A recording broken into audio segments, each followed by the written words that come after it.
Welcome back दोस्तों, एक बार फिर से आप सबका स्वागत है कंप्यूटर विजार्ड की क्लासेस के अंदर। मैं दीपक एक बार फिर से एक नए टॉपिक और एक नए कॉन्सेप्ट के साथ आपके साथ हाजिर हुआ हूँ। लास्ट सीरीज में या फिर हम बात करें कि लास्ट वीडियो के अंदर हमने जो राइट वाला जो फॉर्मूला था वो कंप्लीट किया था। आज फिर से एक नए और यूनिक फॉर्मूले के साथ में हम आपके साथ कनेक्ट हुए हैं।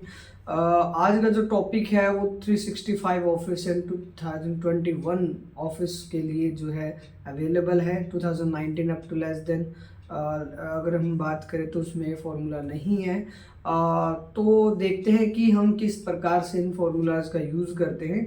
तो बिना समय गवाए या बिना किसी देरी के हम शुरुआत करते हैं आज की क्लास की।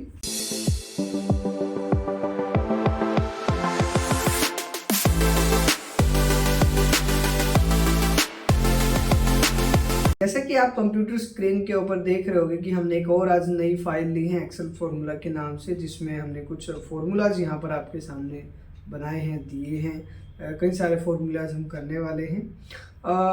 आज हम बात करेंगे यहाँ पर यूनिक फंक्शन के बारे में कि यूनिक होता क्या है। जैसे कि हम इसके नाम से ही जानते हैं कि यूनिक एक यूनिक वैल्यू यानी कि एक पर्टिकुलर रेंज में से किसी जस्ट ऑफ इंडिविजुअल वैल्यू को जब हमें फाइंड आउट करना होता है, देखना होता है कि उसके जैसा तो कोई है ही नहीं, तो उस समय पर हम यूनिक फॉर्मूले का यूज़ करते हैं। तो चलिए देखते हैं ये कैसे क्या करते हैं। जैसे कि हमने यहाँ पर लिखा भी है, this the unique function return A list of a unique value in A list of A range. मतलब इस रेंज में, इस लिस्ट के अंदर जैसे भी जितने भी वैल्यूज़ यहाँ पर आपने इनपुट की है उनमें से जो यूनिक वैल्यू है वो निकाल करके दे देगा। तो हम यहाँ पे फॉर्मूला टाइप करेंगे इज इक्वल टू यूनिक,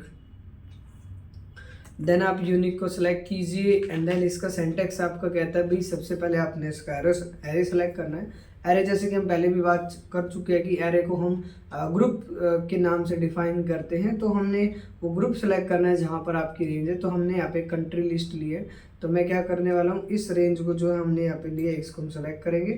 करने के बाद कुछ नहीं करना, bracket close and then enter. आप देखिएगा तो यहाँ पर ये हमारा जो सेपरेटली जो रिजल्ट है वो हमें दे देगा। इसमें से इसने क्या किया कि इसने इस पूरी कंप्लीट रेंज में से जैसे जैसे इसने जितनी भी कंट्री फाइंड आउट की उसमें से जो इंडिविजुअल होगी एक एक उनमें से निकाल करके दे दी है। तो कुछ इस प्रकार से हम यूनिक फॉर्मूला जो है प्रयोग करते हैं। या फिर हम यूँ कहें, अगर मान लीजिए मैंने यहाँ पे इक्वल यूनिक दोबारा से ट्राई किया एंड देन अब की बार हमने फिर से ये एरे तो कंप्लीट देना ही पड़ेगा। मैंने यहाँ पे दिया कोमा। अब रिटर्न यूनिक वैल्यू होनी चाहिए या नहीं होनी चाहिए, मैंने ट्रू दिया। देन एक और कोमा देगा एग्जैक्टली वंस कि वो आप एग्जैक्टली 1 देना चाहते हो या किस प्रकार से, तो मैंने इसको भी ट्रू दिया, bracket close and then enter. ये क्या करेगा, इस पूरी लिस्ट में जहाँ पर जितने भी चाहे वो रिपीटेड कंट्री हो या फिर रिपीटेड नेम हो उन सबको आपको दे देता है। बट हमें इसकी ज़रूरत नहीं है। अगर मान लीजिए आपको यूँ कहा जाए कि भाई मेरे को ये बताइए ये नाम या ये कितनी बार रिपीट हुआ, वो एक अलग बात होती है। लेकिन यहाँ पर तो ये पूछा कि कौन कौन से नाम इस रेंज में लिए गए हैं, चाहे बार बार रिपीटेड हो या फिर यूनिक वैल्यू हो। तो कुछ इस प्रकार से हम इस फंक्शन का जो है वो यूज़ करते हैं। ऐसे ही अगर मान लीजिए मैं यहाँ पर यूज़ करूँ, जस्ट ऑफ मिस्टेक, मैं इसको काट देता हूँ। देन फिर से यूनिक फंक्शन हमने यहाँ पर लिया। अब की बार फिर से हमने टेबल एरे अपना देना है जो हमने यहाँ पर लिया है। तो मैं यहाँ पे गया इस रेंज के अंदर, तो कॉमा, अब की बार false return value, comma false and bracket close.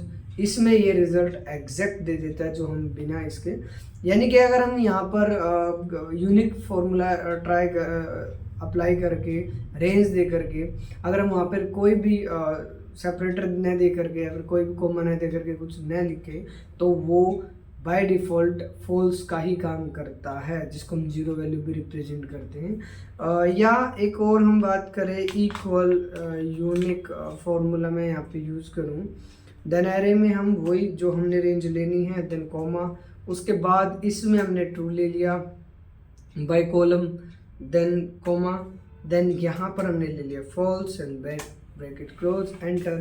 तो ये फिर से उसी प्रकार से काम दे रहा है। तो हालांकि हमें इसकी ज़रूरत तो नहीं पड़ेगी, क्योंकि अगर हमें इसी प्रकार का रिजल्ट चाहिए तो मेरे पास रेंज है।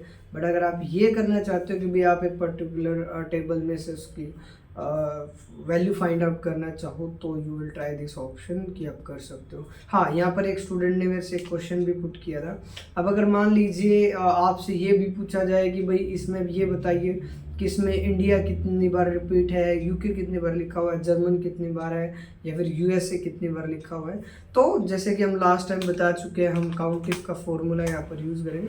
हालांकि आजकल जो हमारा पाइथन आया हुआ है X365 ऑफिस के अंदर, तो वहाँ पर हमें काउंटिव समिफ वगैरह की कोई हमें नीड नहीं होती। बट फिर भी अभी के लिए जैसे ओल्डर वर्जन जो पीसी है, सॉरी जो हमारे ओल्ड टाइप जो ऑफिस है 2007 है, 10 है, तो वहाँ पर हम काउंटिव फंक्शन का ही प्रयोग करते हैं। तो इक्वल हम यहाँ पे काउंटिव यूज़ करेंगे, काउंट करना है। रेंज, वो कंप्लीट रेंज आपने देनी है, F4 से फ्रिज करना है, कॉमा किस को फाइंड करना है, क्राइटेरिया में हम दे देंगे अपना result, bracket close and then enter. तो इंडिया को यहाँ पर 9 टाइम यूज़ किया गया है। फिर हम इस कंप्लीट फॉर्मूला को कॉपी करेंगे एंड देन यहाँ पर हम ले लेंगे। अब अगर मान लीजिए इन केस यहाँ पर कोई नई कंट्री आ जाती है, जैसे कि मैंने ले लिया यहाँ पर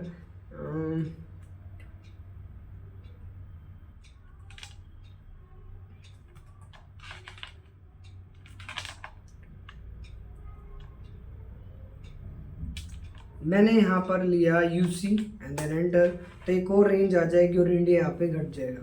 तो जैसे जैसे उसमें आता कोई नई वैल्यू ऐड होती जाएगी, तो यूनिक फॉर्मूला अपने आप उसको अपग्रेड कर देगा एंड देन हमारा रिजल्ट जो है वो देता रहेगा। आई थिंक कि आपको ये आज का जो टॉपिक है काफ़ी इंटरेस्टिंग लगा होगा, आपकी घंटों की मेहनत इसने कम की होगी, क्योंकि ये पहले हम मैनुअल फार्मूला से किया करते थे, बट हम फिल्टर वगैरह लगा करके किया करते थे, या फिर यूँ करें कि पिवोट टेबल जो हमारा जो होम ऑप्शन के अंदर कंडीशनल फॉर्मेटिंग है, वहाँ से हम हाईलाइट वैल्यू सेलेक्ट करते थे। तो लेकिन ये यूनिक फॉर्मूले ने वो सारे ऑप्शन को पिछाड़ करके अपने आप को इस तरह से प्रेजेंट किया है कि आप just of single basic formula के थ्रू ही निकाल सकते हो। तो आज के टॉपिक में बस इतना ही, मिलते हैं नेक्स्ट वीडियो में, तब तक के लिए धन्यवाद।